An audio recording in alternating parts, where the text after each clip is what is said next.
Act 2 of Pygmalion by George Bernard Shaw. Act 2. Next day at 11 a.m. Higgins' laboratory in Wimpole Street. It is a room on the first floor, looking on the street, and was meant for the drawing-room. The double doors are in the middle of the back hall, and persons entering find in the corner to their right 2 tall file cabinets at right angles to one another against the walls.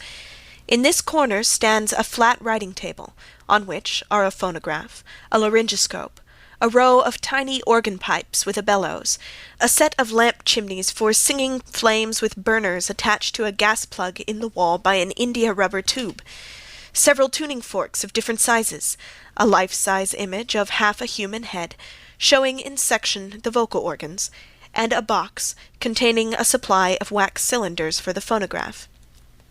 Further down the room on the same side is a fireplace, with a comfortable leather-covered easy-chair at the side of the hearth nearest the door, and a coal-scuttle. There is a clock on the mantelpiece. Between the fireplace and the phonograph table is a stand for newspapers. On the other side of the central door, to the left of the visitor, is a cabinet of shallow drawers. On it is a telephone and the telephone directory.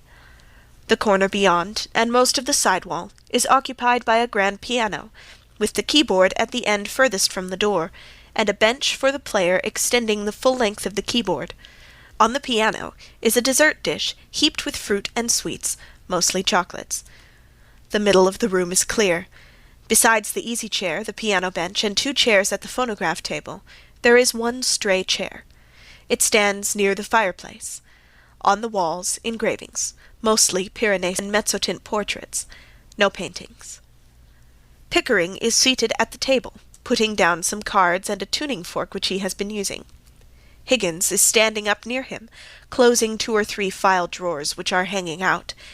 He appears in the morning light as a robust, vital, appetizing sort of man of 40 or thereabouts, dressed in a professional-looking black frock-coat with a white linen collar and black silk tie. He is of the energetic, scientific type, heartily, even violently interested in everything that can be studied as a scientific subject, and careless about himself and other people, including their feelings.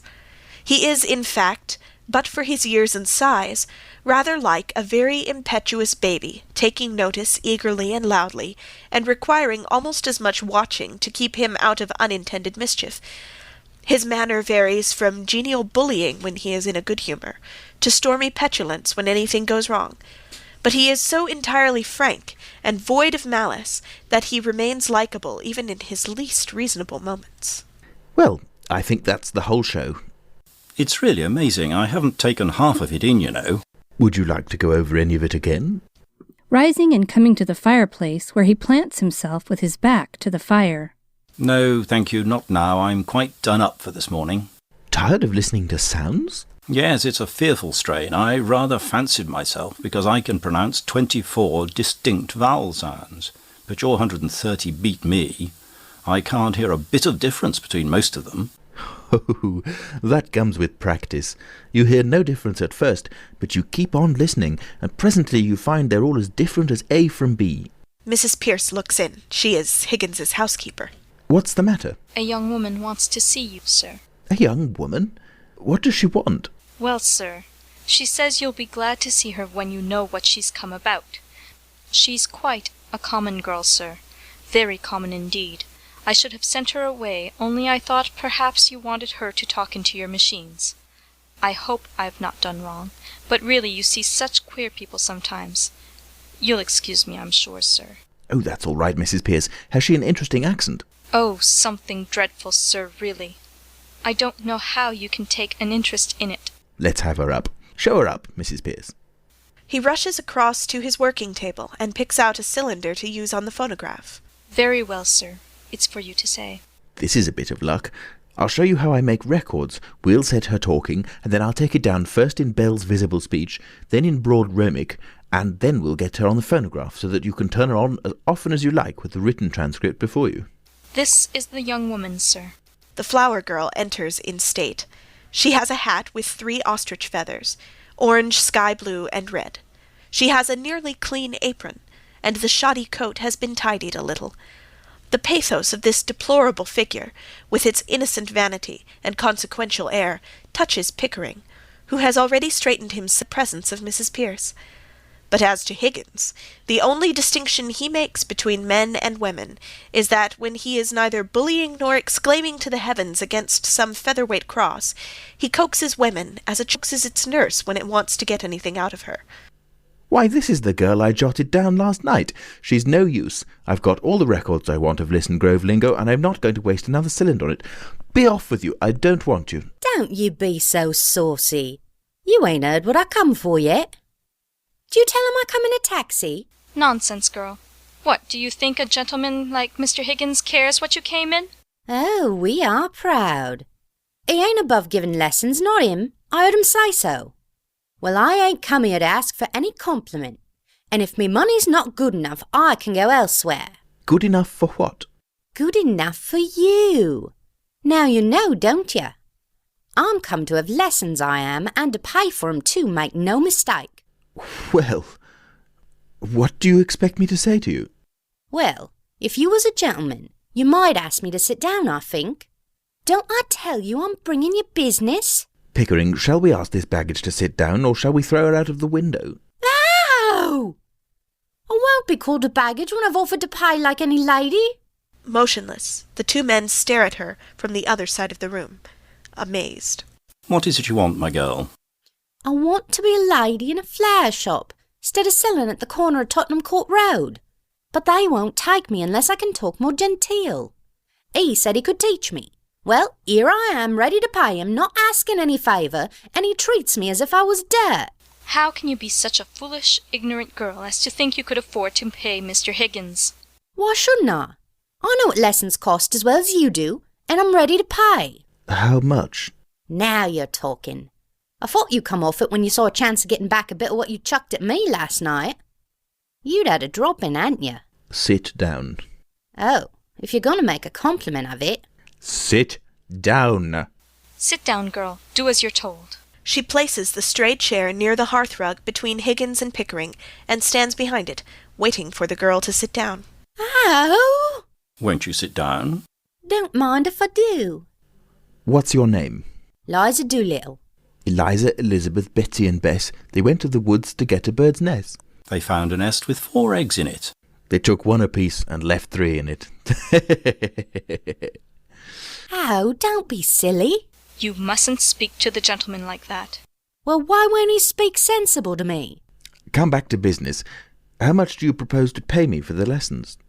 Oh, I know what's right. A lady friend of mine gets French lessons for 18 pence an hour from a real French gentleman. Well, you wouldn't have the face to ask me the same for teaching me my own language as you would for French, so I won't give more than a shilling. Take it or leave it. You know, Pickering, if you consider a shilling not as a simple shilling but as a percentage of this girl's income, it works out as fully equivalent to 60 or 70 guineas from a millionaire. How so? Figure it out. A millionaire has about £150 a day. She earns about half a crown.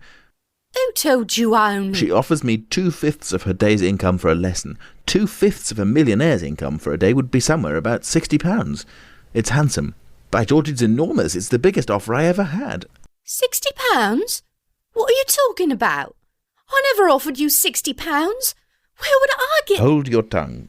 But I ain't got £60. Oh. Don't cry, you silly girl. Sit down. Nobody is going to touch your money. Somebody is going to touch you with a broomstick if you don't stop snivelling. Sit down. Oh! One would think you was my father. If I decide to teach you, I'll be worse than 2 fathers to you. Here. He offers her his silk handkerchief. What's this for? To wipe your eyes. To wipe any part of your face that feels moist. Remember, that's your handkerchief. And that's your sleeve. Don't mistake one for the other if you wish to become a lady in a shop. It's no use talking to her like that, Mr. Higgins. She doesn't understand you. Besides, you're quite wrong. She doesn't do it that way at all. He takes the handkerchief. Here, you give me that handkerchief. He give it to me, not to you.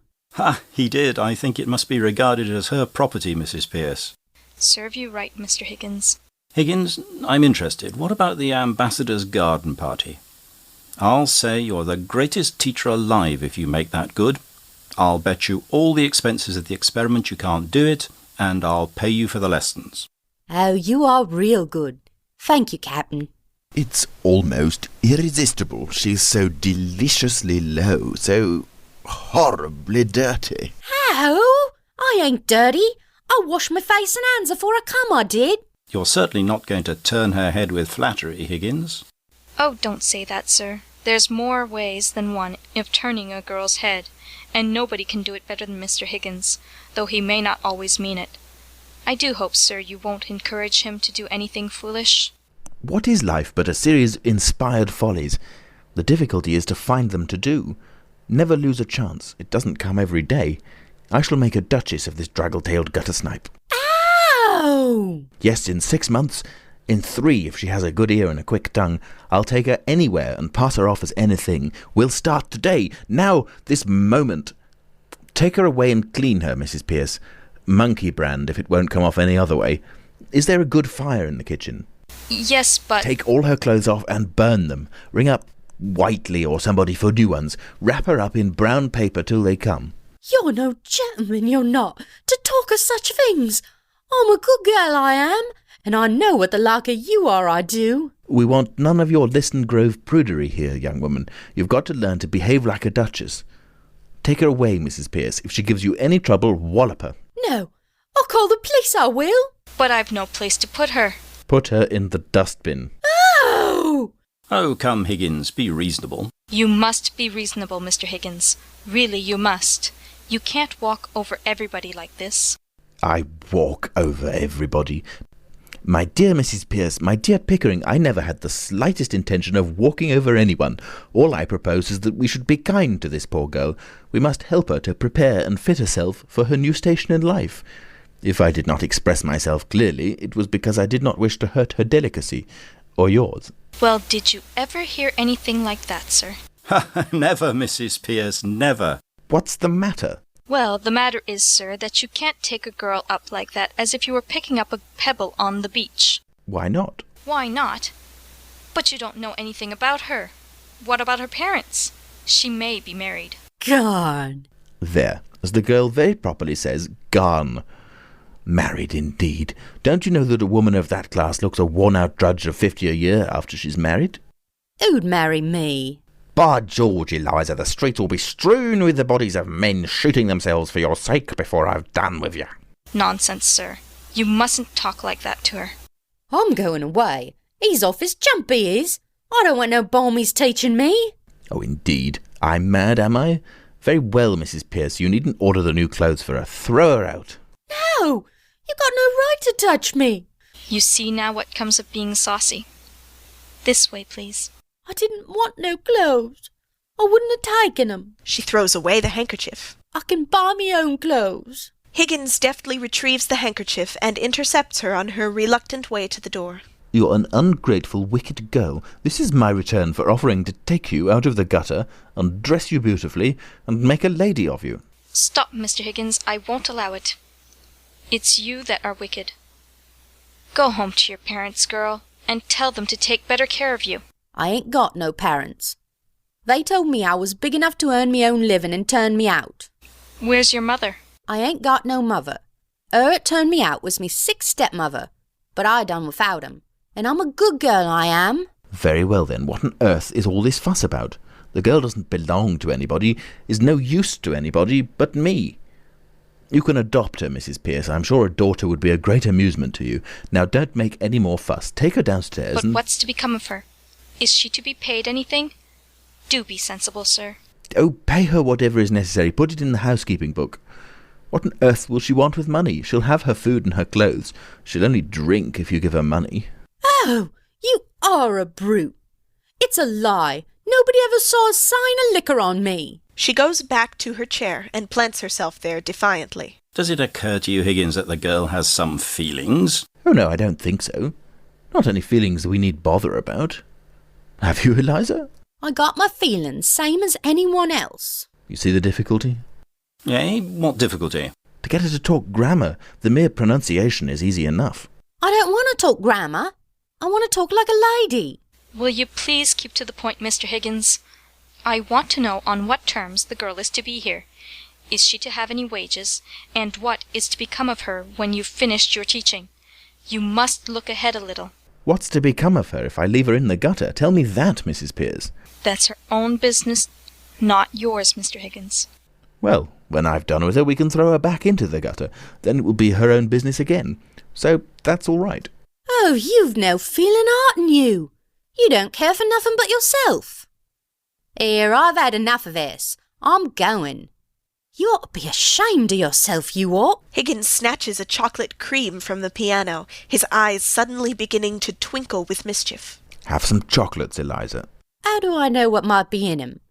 I've heard of girls being drugged by the like of you. Higgins whips out his penknife, cuts a chocolate in two, puts one half into his mouth and bolts it, and offers her the other half. Pledge of good faith, Eliza. I eat one half, you eat the other. Liza opens her mouth to retort. He pops the half chocolate into it. You shall have boxes of them, barrels of them, every day. You shall live on them, I wouldn't have ate it, only I'm too ladylike to take it out of me mouth. Listen, Eliza, I think that you said you came in a taxi. Well, what if I did? I've as good a right to take a taxi as anyone else. You have, Eliza, and in future you shall have as many taxis as you want. You shall go up and down and round the town in a taxi every day. Think of that, Eliza. Mr. Higgins, you're tempting the girl. It's not right. She should think of the future. At her age? Nonsense. Time enough to think of the future when you haven't any future to think of. No, Eliza, do as this lady does. Think of other people's futures, but never think of your own. Think of chocolates and taxis and gold and diamonds. No, I don't want no gold and no diamonds. I'm a good girl, I am. She sits down again with an attempt at dignity. You shall remain so, Eliza, under the care of Mrs. Pearce, and you shall marry an officer in the Guards with a beautiful moustache, the son of a marquis, who will disinherit him for marrying you, but will relent when he sees your beauty and goodness. Excuse me, Higgins, but I really must interfere. Mrs. Pearce is quite right. If this girl is to put herself in your hands for 6 months for an experiment in teaching, she must understand thoroughly what she's doing. How can she? She's incapable of understanding anything. Besides, do any of us understand what we're doing? If we did, would we ever do it? Very clever, Higgins, but not sound sense. Miss Doolittle? Oh! There. That's all you get out of Eliza. Ah, whoa! No use explaining. As a military man, you ought to know that. Give her her orders. That's what she wants. Eliza, you are to live here for the next 6 months, learning how to speak beautifully like a lady in a florist's shop. If you're good and do whatever you're told, you shall sleep in a proper bedroom and have lots to eat, and money to buy chocolates and take rides in taxis. If you're naughty and idle, you will sleep in the back kitchen among the black beetles, and be walloped by Mrs. Pearce with a broomstick. At the end of 6 months, you shall go to Buckingham Palace in a carriage, beautifully dressed. If the king finds out you're not a lady, you will be taken by the police to the Tower of London, where your head will be cut off as a warning to other presumptuous flower girls. If you're not found out, you shall have a present of 7 and 6pence to start life with as a lady in a shop. If you refuse this offer, you will be a most ungrateful and wicked girl, and the angels will weep with you. Now, are you satisfied, Pickering? Can I put it more plainly and fairly, Mrs. Pearce? I think you'd better let me speak to the girl properly in private. I don't know that I can take charge of her or consent to the arrangement at all. Of course, I know you don't mean her any harm, but when you get what you call interested in people's accents, you never think or care what may happen to them or you. Come with me, Eliza. That's all right. Thank you, Mrs. Pearce. Bundle her off to the bathroom. You're a great bully, you are. I won't stay here if I don't like it. I won't let nobody wallop me. I never asked to go to Buckingham Palace, I didn't. I was never in trouble with the police, not me. I'm a good girl. Don't answer back, girl. You don't understand the gentleman. Come with me. She leads the way to the door and holds it open for Eliza. As she goes out, Well, what I say is right. I won't go near the king, not if I'm going to have my head cut off. If I'd known what I was letting myself in for, I wouldn't have come here. I've always been a good girl. I never offered to say a word to him, and I don't owe him nothing, and I don't care, and I won't be put upon, and I have my feelings same as anyone else. Mrs. Pearce shuts the door, and Eliza's plaints are no longer audible. Pickering comes from the hearth to the chair and sits astride it with his arms on the back. Excuse the straight question, Higgins. Are you a man of good character where women are concerned? Have you ever met a man of good character where women are concerned? Yes, very frequently. Well, I haven't. I find that the moment I let a woman make friends with me, she becomes jealous, exacting, suspicious, and a damned nuisance. I find that the moment I let myself make friends with a woman, I become selfish and tyrannical. Women upset everything. When you let them into your life, you find that the woman is driving at one thing and you're driving at another. At what, for example? Oh, Lord knows. I suppose the woman wants to live her own life and the man wants to live his, and each tries to drag the other onto the wrong track. One wants to go north and the other south, and the result is that both have to go east, though they both hate the east wind. So, here I am, a confirmed old bachelor, and likely to remain so. Come, Higgins, you know what I mean. If I'm to be in this business, I shall feel responsible for the girl. I hope it's understood that no advantage is to be taken of her position. What? That thing? Sacred, I assure you. You see, she'll be a pupil, and teaching would be impossible unless pupils were sacred. I've taught scores of American millionairesses how to speak English, the best-looking women in the world. I'm seasoned. They might as well be blocks of wood. I might as well be a block of wood. It's... Mrs. Pierce opens the door. She has Eliza's hat in her hand. Pickering retires to the easy-chair and sits down. Well, Mrs. Pierce, is it all right? I just wish to trouble you with a word, if I may, Mr. Higgins. Yes, certainly. Come in. Don't burn that, Mrs. Pierce. I'll keep it as a curiosity. He takes the hat. Handle it carefully, sir, please. I had to promise her not to burn it, but I had better put it in the oven for a while. Putting it down hastily on the piano. Thank you. Well, what have you to say to me? Am I in the way? Not at all, sir. Mr. Higgins, will you please be very particular what you say before the girl?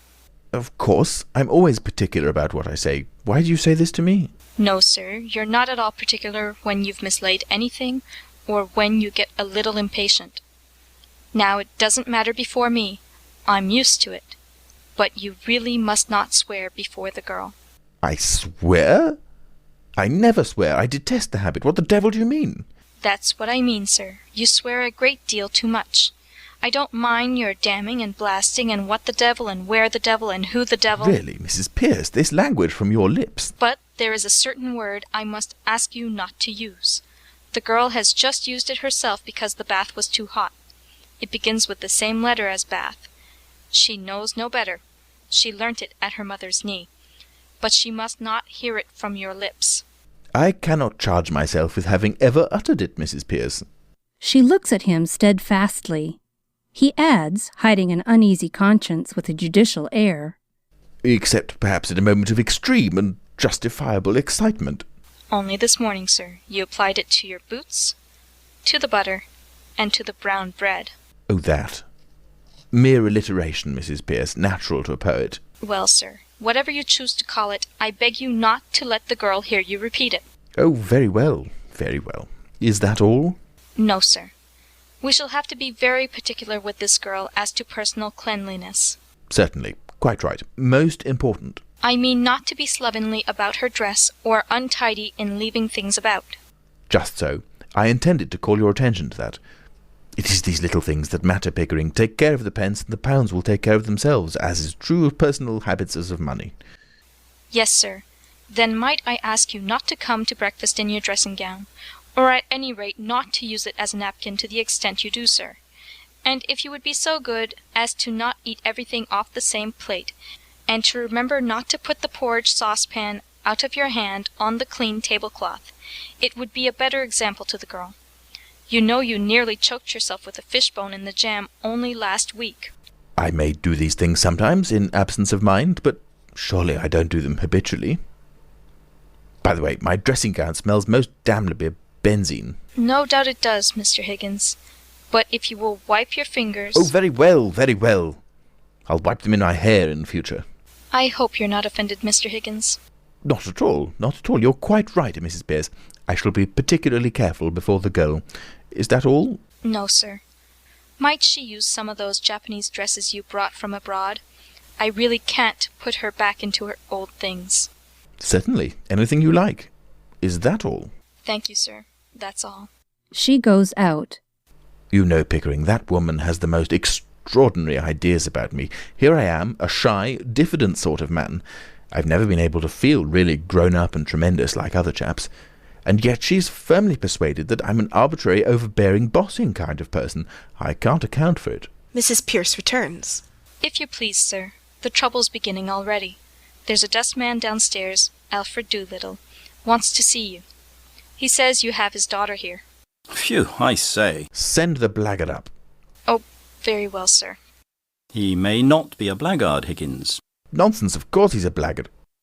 Whether he is or not, I'm afraid we shall have some trouble with him. Oh no, I think not. If there's any trouble, he shall have it with me, not I with him. And we are sure to get something interesting out of him. About the girl? No, I mean his dialect. Oh. Doolittle, sir. She admits Doolittle and retires. Alfred Doolittle is an elderly but vigorous dustman, clad in the costume of his profession, including a hat with a back brim covering his neck and shoulders. He has well-marked and rather interesting features, and seems equally free from fear and conscience. He has a remarkably expressive voice, the result of a habit of giving vent to his feelings without reserve. His present pose is that of wounded honour and stern resolution. Professor Higgins? Here, good morning, sit down. Morning, Governor. I come about a very serious matter, Governor. Brought up in Hounslow. Mother Welsh, I should think. What do you want, Doolittle? I want me daughter. That's what I want, see? Of course you do. You're her father, aren't you? You don't suppose anybody else wants her, do you? I'm glad to see you have some spark of family feeling left. She's upstairs. Take her away at once. What? Take her away? Do you suppose I'm going to keep your daughter for you? Now, look here, Governor. Is this reasonable? Is it fair to take advantage of a man like this? The girl belongs to me. You got her. Now, where do I come in? Your daughter had the audacity to come to my house and ask her how to teach her how to speak properly so that she could get a place in a flower shop. This gentleman and my housekeeper have been here all the time. How dare you come here and attempt to blackmail me? You sent her here on purpose. No, Governor. You must have. How else could you possibly know that she is here? Don't take a man up like that, Governor. The police shall take you up. This is a plot to extort money by threats. I shall telephone for the police. He goes resolutely to the telephone and opens the directory. Have I asked you for a brass farthing? I leave it to the gentleman here. Have I said a word about money? What else did you come for? Well, what would a man come for? Be human, Governor. Alfred, did you put her up to it? So help me, Governor, I never did. I take me Bible oath I ain't seen the girl these 2 months past. Then how did you know she was here? I'll tell you, Governor, if you'll only let me get a word in. I'm willing to tell you, I'm wanting to tell you, I'm waiting to tell you. Pickering, this chap has a certain natural gift of rhetoric. Observe the rhythm of his native wood notes wild. I'm willing to tell you, I'm wanting to tell you, I'm waiting to tell you. Sentimental rhetoric. That's the Welsh strain in him. It also accounts for his mendacity and dishonesty. Oh, please, Higgins, I'm West Country myself. How did you know the girl was here if you didn't send her? It was like this, Governor. The girl took a boy in a taxi to give him a jaunt. Son of her landlady he is. He hung about on the chance of her giving him another ride home. Well, she sent him back for her luggage when she heard you was willing for her to stop here. I met the boy at the corner of Longacre and Endell Street. Public house, yes. A poor man's club, Governor. And why shouldn't I? Do let him tell his story, Higgins. He told me what was up. And I ask you, what was my feelings and my duty as a father? I says to the boy, you bring me the luggage, I says. Why didn't you go for it yourself? Landlady wouldn't have trusted me with it, Governor. She's that kind of woman, you know.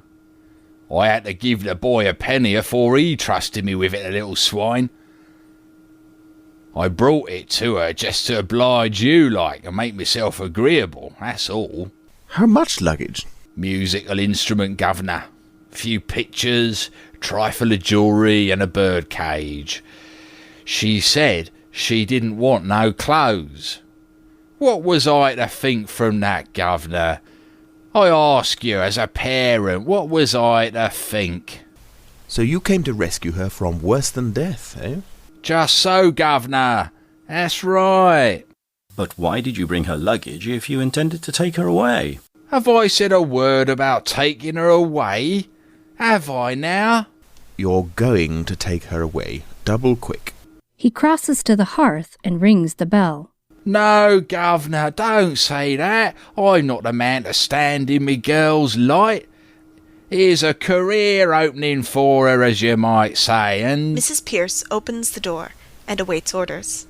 Mrs. Pierce, this is Eliza's father. He has come to take her away. Give her to him. No, this is a misunderstanding. Listen here. He can't take her away, Mr. Higgins. How can he? You told me to burn her clothes. That's right. I can't carry the girl through the streets like a blooming monkey, can I? I put it to ya. You have put it to me that you want your daughter. Take your daughter. If she has no clothes, go out and buy her some. Where's the clothes she come in? Did I burn 'em or did your missus here? I am the housekeeper, if you please. I have sent for some clothes for your girl. When they come, you can take her away. You can wait in the kitchen. This way, please. Doolittle, much troubled, accompanies her to the door, then hesitates, finally turns confidentially to Higgins. Listen here, governor. You and me's men of the world, ain't we? Oh, men of the world, are we? You'd better go, Mrs. Pierce. I think so, indeed, sir. The floor is yours, Mr. Doolittle. I thank you, governor. Well, the truth is, I've sort of taken a fancy to you, governor. And if you want the girl, I'm not so set on having her back home again, but what I might be open to an arrangement. Regarded in the light of a young woman, she's a fine, handsome girl. As a daughter, she's not worth her keep.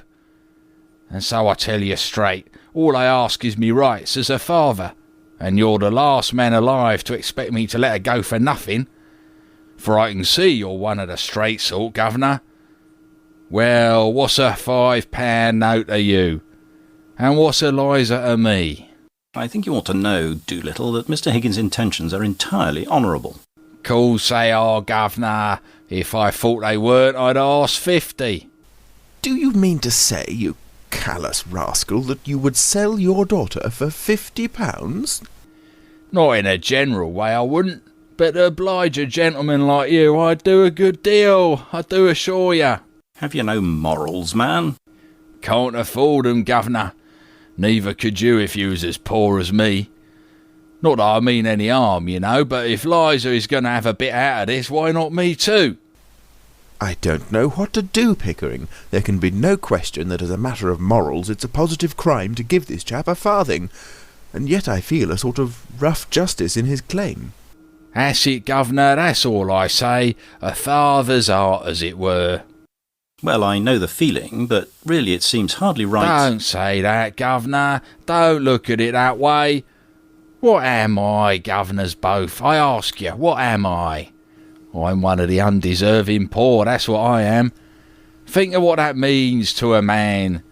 It means he's up against middle-class morality all the time. If there's anything going and I put in for a bit of it, it's always the same story. You're undeserving, so you can't have it. But my needs is as great as the most deserving widows that ever got money out of 6 different charities in 1 week for the death of the same husband. I don't need less than a deserving man, I need more. I don't eat less hearty than him, and I drink a lot more. I want a bit of amusement, 'cause I'm a thinking man. I want cheerfulness and a song and a band when I feel low. Well, they charge me just the same for everything as they charge the deserving. What is middle-class morality, eh? Just an excuse for never giving me anything. Therefore, I ask you, as 2 gentlemen, not to play that game on me. I'm playing straight with you. I ain't pretending to be deserving. I'm undeserving, and I mean to go on being undeserving. I like it, and that's the truth. Will you take advantage of a man's nature to do him out of the price of his own daughter, what he's brought up and fed and clothed by the sweat of his brow until she's growed big enough to be interesting to you gentlemen? Is £5 unreasonable? I put it to you, and I leave it to you. Pickering, if we were to take this man in hand for 3 months, he could choose between a seat in the cabinet and a popular pulpit in Wales. What do you say to that, Doolittle? Not me, Governor, thank you kindly. I've heard all the preachers and all the prime ministers, for I'm a thinking man, and game for politics or religion or social reform, same as all the other amusements. And I tell you, it's a dog's life any way you look at it. Undeserving poverty, that's my line. Taking one station in society with another, it's the only one that has any ginger in it to my taste. I suppose we must give him a fiver. He'll make a bad use of it, I'm afraid. Not me, Governor, so help me I won't. Don't you be afraid that I'll save it and spare it and live idle on it. There won't be a penny of it left by Monday. I'll have to go to work same as if I'd never had it. It won't pauperise me, you bet. Just one good spree for myself and the missus, giving pleasure to ourselves and employment to others, and satisfaction to you to think it's not been throwed away. You couldn't spend it better. This is irresistible. Let's give him 10. He offers 2 notes to the dustman. No, Governor, she wouldn't have the heart to spend 10. And perhaps I shouldn't either. £10 is a lot of money. It makes a man feel prudent like. And then goodbye to happiness. You give me what I asked for, Governor. Not a penny more and not a penny less. Why don't you marry that missus of yours? I rather draw the line at encouraging that sort of immorality. Tell her so, Governor, tell her so. I'm willing. It's me that suffers by it. I've got no hold on her. I got to be reasonable to her. I got to give her presents. I got to buy her clothes, something sinful. I'm a slave to that woman, Governor, just because I ain't her lawful husband. And she knows it too. Catch her marrying me. Huh. Take my advice, Governor. Marry Eliza while she's young and don't know no better. If you don't, you'll be sorry for it after.